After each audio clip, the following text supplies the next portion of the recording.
గోలు పెట్టుకోకుండా ఇష్టం వచ్చినట్టు బతికేశానండి. పెళ్ళయ్యాక నాలో చాలా మార్పు వచ్చిందండి. ఒకసారి నా కూతురు చెప్పిందండి, ఏ గోలు లేకపోతే జీవితానికి అర్థం ఉండదు నాన్న అని. ఏ గోల్ లేకపోతే జీవితానికి అర్థం ఉండదు నాన్న. నీ గోల్ ఏంటమ్మా? నేను డాక్టర్ని అవుతాను నాన్న. నువ్వు డాక్టర్ అవడం కోసం నేను శ్రమిస్తానమ్మా. ఇక్కడ నుండి అదే నా గోల్. ఏంటమ్మా కన్నీళ్ళు? ఇవి కన్నీళ్ళు కాదు నాన్న, ఇవి నీకు తెలియదు. నాకెందుకు తెలియదండి, అవి ఆనంద బాష్పాలండి. చదువుకోవలసిన వయసు అమ్మాయిల వెంటబడి జీవితాన్ని నాశనం చేసుకుంటాం. బుద్ధి వచ్చేసరికి జీవితం చేయించారు. కానీ నాకు పాఠం నేర్పింది. నా పిల్లలకు కొన్ని ఆశయాలు ఉన్నాయి. ఆ ఆశయాలకి ఏ ఆటంకాలు అడ్డుపడకుండా నేను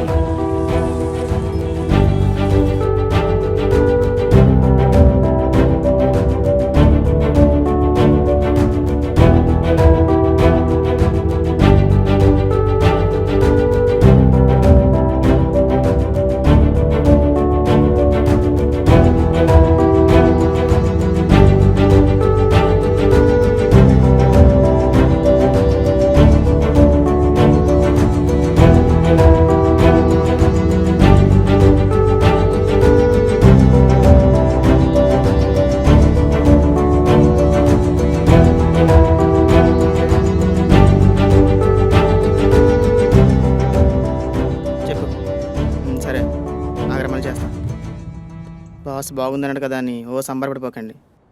ఏదైనా పూర్తి అవ్వాలి కదా, ఈలోపు ఏదైనా జరగచ్చు. All the best John. ఏడ్చాడులే ఎదవా. పద మన రెస్టారెంట్కి వెళ్దాం.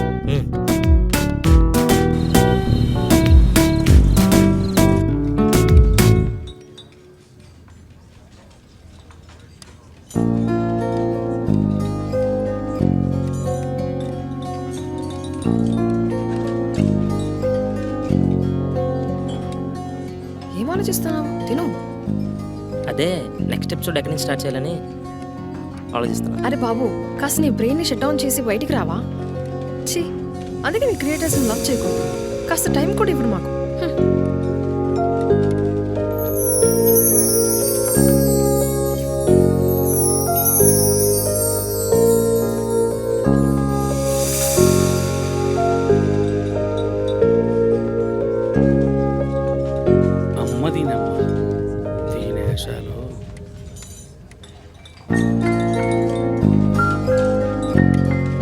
ఇంటికి రావే, చెప్తాను నీ పని.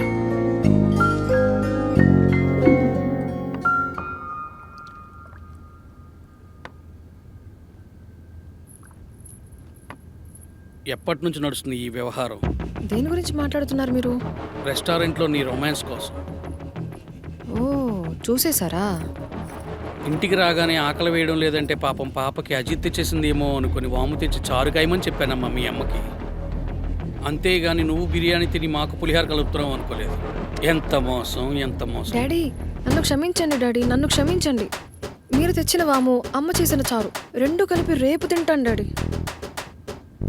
నువ్వు రేపు తిను, మాపు తిను. నువ్వు రొమాన్స్ స్టేషన్ చేతులను వదిలేసి నేను కలిపిన చేతులతో 7 అడుగులు నడవడానికి సిద్ధంగా ఉండు. తెలిసి పసివాళ్ళ బ్రతుకు పాడు చేశావు. నీవింత కఠినుడు అవుతావు అనుకోలేదు. ఇలా తోబుట్టును ఉసురు పెడితే ఊరికే పోతుందా? పాండవుల ప్రతాపం కన్నా కౌరవుల ఐశ్వర్యాలు శాశ్వతాలు అనుకుంటున్నావేమో. అది ఎన్నటికీ ఈ సీన్ ఇప్పుడు వచ్చింది.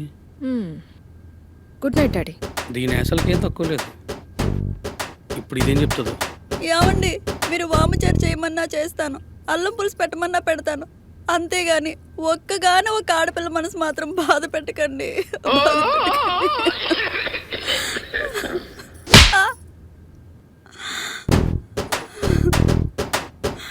గుడ్ నైట్ అండి.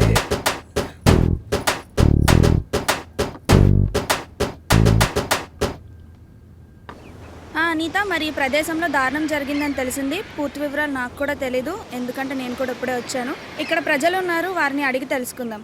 చెప్పండి, ఈ దుర్ఘటనపై మీ స్పందన ఏమిటి? ఏంటండి ఈ దారుణం? మాల్స్లోని, షాప్స్లోని, ఇళ్లలోని ఒక సీసీ కెమెరా పెట్టి 100 మంది పోలీసులతో సమానం అంటే పోలీసుల ఉద్దేశం ఏంటండి? ఒక్క సీసీ కెమెరా పెట్టి 100 మంది పోలీసులు హ్యాపీగా రెస్ట్ తీసుకుందామనా? మరి మా ప్రేమికులకు రక్షణ ఏదండి? మరి మా ప్రేమికుల వల్ల కూడా ప్రభుత్వానికి ఆదాయం వస్తుంది కదా.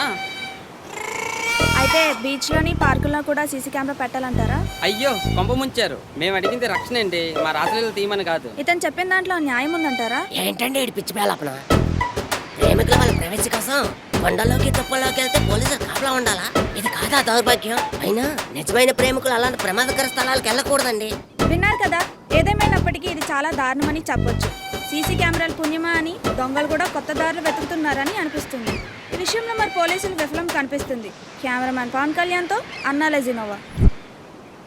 ఓ యువతిని ఎన్ఆర్ఐ మోసం చేశాడు. కలిసి చదువుకున్నప్పటి నుంచి ప్రేమిస్తున్నానని, పెళ్లి చేసుకుంటానని ఇదేమో ప్రేమ అంటుంది. బయట పరిస్థితులు చూసావు ఎలా ఉన్నాయో. లేదండి, నేను వంటగదిలో కాఫీ పెడుతున్నాను.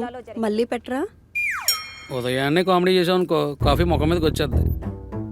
Good morning daddy. Good morning అమ్మా. రాత్రి ఏదో తాగిన మత్తులో కొంచెం కామెడీ చేశా. నేను ఎంజాయ్ చేశా. మొహం పగిలిపోద్ది. వెళ్ళి ఆ అబ్బాయి జాతకం అడిగి తీసుకురా. మ్యాచ్ అయితే చూద్దాంలే. Oh thank you daddy.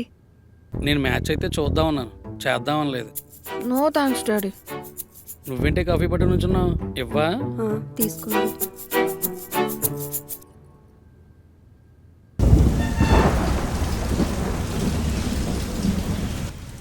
ఏంటయ్యా క్రైమ్ తగ్గిందనుకుంటే సార్. మళ్ళీ ఏంటిది సార్. నేరస్తులు ఎవరు? ఏమైనా ఆధారాలు దొరికాయా? ఇంకా లేదు సార్, అదే పనిలో ఉన్నాం. త్వరలోనే పట్టుకుంటాం సార్. కంగారే లేదు, మెల్లగా మెల్లగా మెల్లగా పట్టుకోండి.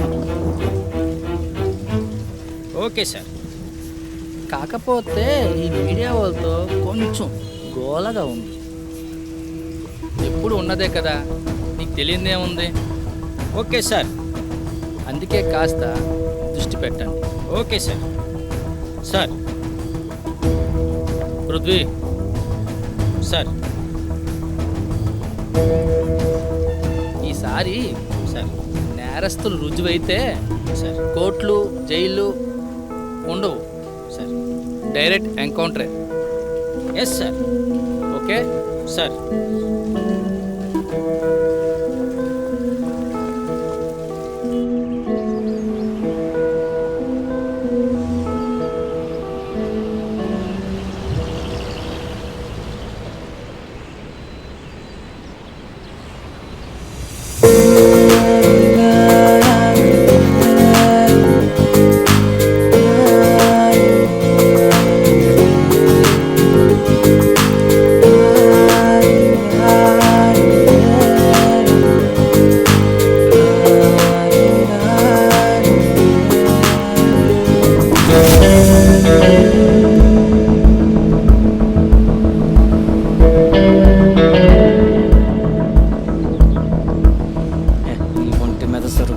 మెరిసిపోతుంది. మర్యాదగా తీసిచ్చే.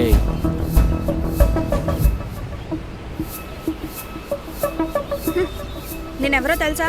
న్యూస్ రిపోర్టర్ని. అయితే ఏంటి, నువ్వు న్యూస్ కవర్ చేసే రిపోర్టర్వి, మరి నేను నువ్వు కవర్ చేసే న్యూస్కి క్రియేటర్ని. ఎక్కువ మాట్లాడుకో. గుర్తు తెలియని మృతదేహం తుప్పల్లో దొరికిందని ఈ ఛానల్లోనే స్క్రోలింగ్ పడుద్ది.